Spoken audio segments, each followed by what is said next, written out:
message. We're good.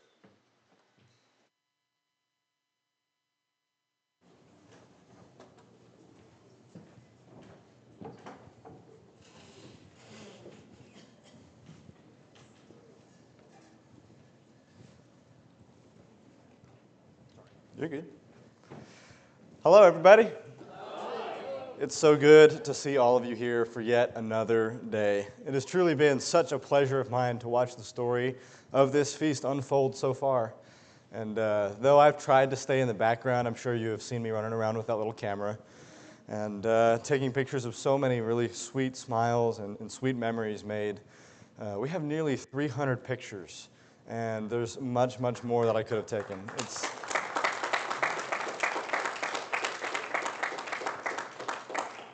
I was just amazed at watching God's Spirit working through every single one of these precious moments here at the Feast of Tabernacles.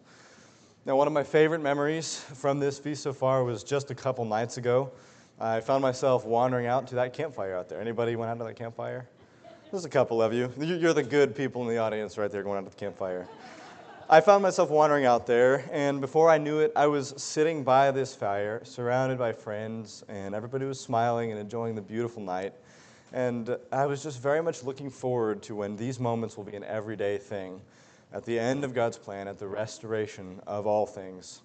Just imagine when everything you have lost, all you have missed out on, all that your heart longs for has been completely and totally restored. And at that restoration, that is God's plan for all things new. It started many, many years ago, and it continues on until the complete renewal of all things. In the garden, we all know the deception of Satan was to put doubt into the minds of Adam and Eve about God's love and care for them. They chose to believe that God did not care about them, did not love them, did not have their well-being at heart, and did not have dreams for them beyond their wildest expectations. And that, I just could imagine, must have torn God's heart to shreds. And what followed shortly after was the natural consequences of Adam and Eve's choice of separation from God, from putting themselves on the throne of their own hearts. Now, as time continues on after the fall in a now fractured world, God is just beginning to unfold his plan of salvation. He finds a man by the name of Abraham. Anybody heard of Abraham? And the very first thing God does is asks him to follow him, to let God lead him on an adventure beyond anything he could have ever imagined. And there is something about that kind of adventure that I think we all long for. We all long for adventure in relationships with others as we make new friends, we explore the new world of someone completely different than ourselves and everything that comes with that. We long for physical adventures of traveling to new places and having new experiences. And perhaps one of the most alluring adventures is that of romance. All our hearts long to be romanced and to explore and to be fulfilled and renewed and to discover that adventure. Think of all the adventures you have been led on by God. I can think of one story for me. I have my pilot's license since about January of this year, but the year before in January, I was still very much in flight training, learning what in the world I was doing with this crazy airplane. And I was quite close to flying my very first solo flight. It's my very first flight all alone without your instructor in the plane with you. And it's understandably a huge moment for every pilot and a little bit nerve-wracking. And it's also unexpected. Most flight instructors, who are the sole decision maker on your solo flight, wait to tell you that you're going to do it minutes before your flight. So I was driving home one day after flying with my instructor, and I was a bit frustrated that I hadn't made this flight yet. And I was sort of praying about it, sort of daydreaming about it. And then I had the idea to ask God when I was going to solo. And in that moment, I wasn't really expecting any kind of response. But as clear as could be, I just heard the word tomorrow. I was like, no, this can't be right. So I brushed it off, and the next day, completely out of the blue, my instructor hops out of the plane, and he hands me the keys and said, it's your turn, go fly. And I went and I flew my very first solo flight. And in that moment, God was calling me to an adventure. And he was reaching and grabbing my heart. And now before every flight, I think of him. I just can't help it. And I ask him to fly with me and to adventure with me every time I climb into that pilot's seat. And I'm sure each of you has similar stories of just amazing times when God has just reached in and gotcha and he's leading you on a whole new adventure. He wants us to trust him with the unknown and with this adventure, and that is his plan for restoring each of our hearts to him. Now, Abraham, we talked about him a little bit. He was such a friend of God that God himself believed he could show him the plan for restoration for all of humanity. So let's go ahead and read a little bit of Abraham's story here. In Genesis 18:9 through 15, then they said to him, "Where is Sarah, your wife?" So he said, "Here, in the tent." And he said, "I will certainly return to you according to the time of life, and behold, Sarah, your wife, shall have a son."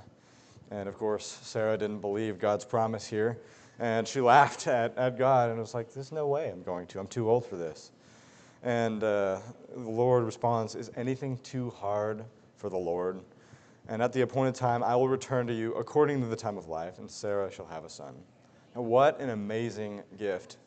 God promises them a son. I think this was a setup to everything that follows next, and we'll see that shortly here. Moving on just a little bit further down in Genesis 18:16 through 19. Then the men arose from there and looked towards Sodom, and Abraham went with them to send them on the way. And the Lord said, "Shall I hide from Abraham what I am doing? Since Abraham shall surely become a great and mighty nation, and all the nations of the earth shall be blessed in him. For I have known him in order that he may command his children and his household after them, that they keep the way of the Lord to do righteousness and justice, that the Lord may bring Abraham to what he has spoken to him." After reading this, did anybody catch that open-ended question that God asks? Shall I hide from Abraham what I'm about to do? And perhaps this question speaks about Sodom and Gomorrah, and I think that's certainly part of it. But in reading this not too long ago, I wonder if there's something more to his question here. So let's kind of look a moment. We'll take a step back and look at the broader story of Abraham's life. First, God promises him a son, and then he asks this open-ended question shortly after. And Abraham pleads with God to spare the cities. And we see that we get down to just 10 righteous people. If there were 10 righteous left in those cities, he would have spared them. Ultimately, God must destroy those two cities, and a lot of chaos ensues. And Genesis chapters 19 through 20 details how absolutely corrupt those two cities were, and the story of Abraham and Abimelech and all of that. And for the sake of time, we can't get too much into that, so I'll just let you read that later. Once we come to chapter 22, however, God asks Abraham to do something that I'm sure broke Abraham's heart. He had to go sacrifice his only son. I couldn't even imagine the kind of despair that Abraham must have felt. We all know the beautiful story of God's provision of a ram for that offering instead of Isaac, and the saving of Isaac in that. But now, why am I looking at this whole story today? Well, if you remember back in Genesis 18, God asks the question, should I hide my plan from Abraham? And I think we finally have our answer here. Sodom and Gomorrah were found so wicked that they had to be destroyed. And we know that the wages of sin is death. And the fate of Sodom and Gomorrah would be our fate as well without the Savior. And shortly after these cities' destruction, we see that Isaac is born to Abraham and Sarah. Abraham is then told by God to sacrifice his only son, just like God's only son would be born into this world whose destination was destruction, and then give his very own life to save all of ours. In Abraham's story, God, of course, didn't let Abraham follow through with the sacrifice of Isaac. But I think Abraham's life in this very short amount of time was the answer to God's question. And the answer was that God would not hide his plans from Abraham. He let him live out the story of salvation. God walks Abraham through this story of all humanity and through each of our own lives on a very personal level. We were all separated by God from our sin, all the way back in the garden, when we rejected him and his love and his care for us. The cities of Sodom and Gomorrah were so fallen and so broken that their wages for their sin was death, and for ours it is also death. And that was ultimately their fate. But as we move through this story, God had asked Abraham to sacrifice Isaac as a means of showing him what it would take to save the world. Abraham was so close to God that God let him live out on a smaller level the salvation of the world. And that was God's plan revealed to Abraham and to us. He had it all in mind from the very beginning. God's plan is the very restoration of all things. He called Abraham on an adventure. God was seeking after his heart and wooing him to be in relationship with God himself. And he does this to each of us in so many different ways. just like that story of my solo flight. And that was one way he just grabbed a hold of me, and I have not let go of that since. After God begun this relationship with Abraham, and Abraham became such a close friend to God that he chose to reveal his plan of salvation to him in a very personal way. And soon, just like the story of Abraham and Isaac, God would send his own son to die for our sin and to save each of us personally from that destruction of Sodom and Gomorrah, to remove that barrier blocking us from the one our hearts were meant to be filled by. God's plan of salvation is that of the entire world's and of our own hearts too. Just as we were exploring earlier, God is after our hearts, each and every one of us.